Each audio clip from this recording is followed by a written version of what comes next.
Greetings everyone, welcome back to Blade Bias. Today is Valentine's Day. Happy Valentine's Day. Actually, is that a hobby that Balisong flippers even need to worry about? Is that something that concerns us at all? I mean, you're here watching this video today. Sorry, too real? Well, you know what else is real? Learning Balisong tricks. That's a real thing. It's a real fun thing, and it's fairly simple, for beginners at least.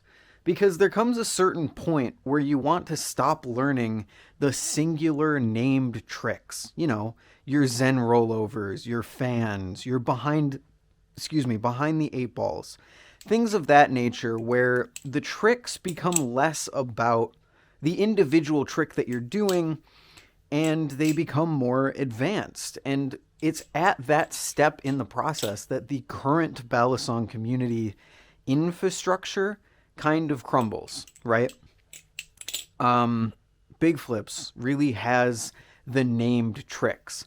And even then, he does have a lot of more advanced tricks, but the problem with learning more advanced stuff is that learning them in a very fixed way like that, there's not a lot of tricks that just fit into a single thing like that.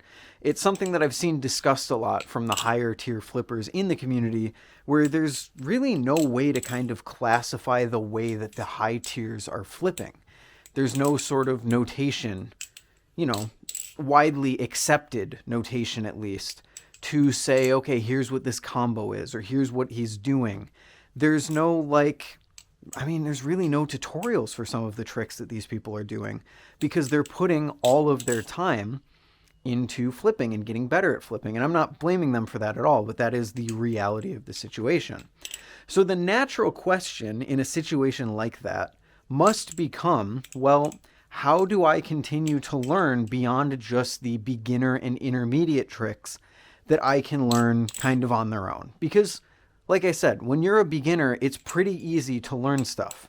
You've got your basic fundamentals like your rollovers, your fans, your chaplains, your aerials. And then you kind of work and build on top of that a little bit. Things that get a little bit more into the nitty-gritty of those fundamentals. You know, your behind the eight balls, your choker fans, things of that nature. But once you get beyond that, it's where tutorials kind of fall apart. And so I'm here today to show you how I learn new tricks. Yes, I learn new tricks, believe it or not. I know I've been flipping the same way for literally the past probably 3 years easily, but I do learn stuff on occasion, and here's how I do that. It's actually not with tutorials at all, but it is with content creators and the wider hobby. I'm going to show you my screen here, and my hope is that you're actually going to be able to see it, but the truth is that I have no idea. Here is a flipper that I do actually quite enjoy watching by the name of Dub Delbui, Dubdelbui.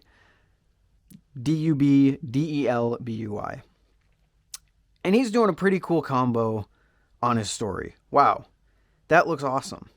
I actually would love to learn that. And this, my friends, is the basis of learning tricks that are a little bit more advanced than just your simple single ones. Because what I'm going to do here is, and if you have a modern-ish phone, you should have a similar capability. I'm going to pull down my notification shade, and I'm going to press this little button, a little funny button called Screen Recorder. And what I'm going to do is I am going to screen record this combo that I like. And just let it play out as much as I want to learn, because you don't have to learn all of this. Some of the more recent things that I've learned have actually been from slowing down a combo like this. And I don't go on to learn the whole combo, but what happens is it ends up teaching me a trick or two that I didn't know beforehand, and it ends up really helping me on my flipping journey. So now if I go and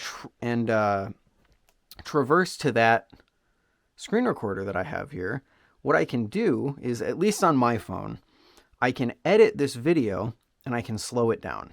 And this is really the heart of my advice for today's video. Find a flipper that you like, record a combo, slow it down, and learn from that. And I'm going to show you how I do that just here in a second. But you can do this in so many different ways. Maybe you can't screen record.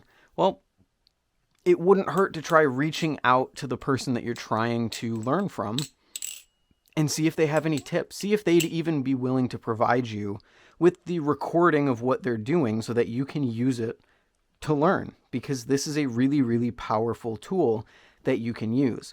Thankfully, my phone is built pretty well for this because I can just move back and forth here. And what I will do is I will literally go frame by frame. So we can see he's fanning it. And then what happens? He sticks out his middle finger and he grabs the safe handle. Okay, awesome. I fan it, I stick out my middle finger, and I grab the safe handle, just like that.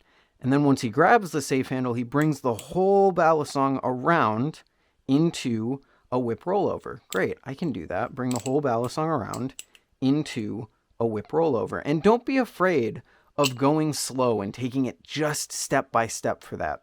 Because I was actually watching Balisong's stream before I started recording this video, and he talked a lot about how his brain doesn't like to remember how things work. Instead of putting in the brain power to remember how a trick goes, his hands just want to flip in the way that they're comfortable. And this is something that happens, I would imagine, to everyone, but to me especially. It's so much easier to go into a combo that is locked down into my muscle memory rather than sit here and kind of fidget very slowly, trying to remember exactly how that combo went and what I can do to make it better, right? But as I continue to mess up and I just try and improve every single time, eventually I will reach the point where it starts looking pretty good. And then suddenly it's not super unfun to flip like that anymore because I have a good idea of what I'm doing and how I want to improve. And that is the heart, in my opinion at least, of how you learn more advanced stuff in the Balisong community. Exactly like that. Okay, he did the whip rollover, now he throws it up in the air. He double scissors on the bite handle, and then he ricochets it around his ring finger, brings it around his index finger, middle finger chaplain, and so on. That's it. So if this isn't something that you are doing and you find yourself not knowing what tricks to learn or anything of that nature, I highly urge you to check out this technique. It's not something that I recommend to everyone. You know, if you're a beginner, please learn your fundamentals. Please learn your slightly more intermediate tricks like the behind the eight ball, like the choker fan. Like have a good basis, have a good basic understanding of how to flip a balisong first. But once you're there, once you're that little bit more of an advanced flipper, and I mean advanced not in the you're super advanced, you're just more advanced than you were when you were a beginner. The beauty of this is that when you are learning this, you're not learning it in any specific way. I mean, you are, but you aren't at the same time.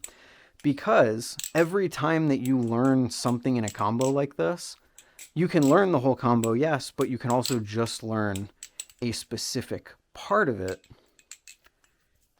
to add into your normal combos to further expand your trick repertoire. And that's really what I've done in the past. In fact, this trick right here that I do sometimes, where I go around my thumb and into my middle finger like that, underhand, was actually learned from that exact thing I just showed you. I had downloaded and slowed down an entire combo that I really, really liked and thought was really cool, and I wanted to learn the whole thing. But really what ended up happening is I learned that first part of it, which was this. And then he went into, I think it was a giraffe after that. And that's what I learned. And that became a very essential part of my trick repertoire. You'll see me do it a lot in my videos now. So just because you don't learn the whole combo doesn't even mean that you're not getting anything out of it, because just little pieces of it can help you become a better, more versatile flipper. Hopefully that was helpful in some ways. Hopefully this is something that you can take forward in your flipping journey and actually put into practice and help you learn a lot more things. It's my personal preferred way of learning. It's definitely got some downsides. You know, you don't have someone explaining how to do the trick. You don't have someone there to give you tips, but you're teaching yourself. You're becoming more self-sufficient as a flipper, and you're kind of building the ability to read some of these combos a little bit better by learning exactly what it is that they're doing. Quick little tip for you at the end here. Pay attention, kind of like I did earlier, to exactly what they're doing with their hands. Note what finger is moving where at what time, and try and follow that as best you can. Obviously, it's not going to be exact because everyone flips differently, but I've rambled on for long enough. I hope this has helped, and I sincerely thank you for watching. Happy flipping out there, and I'll see you in the next one. Later.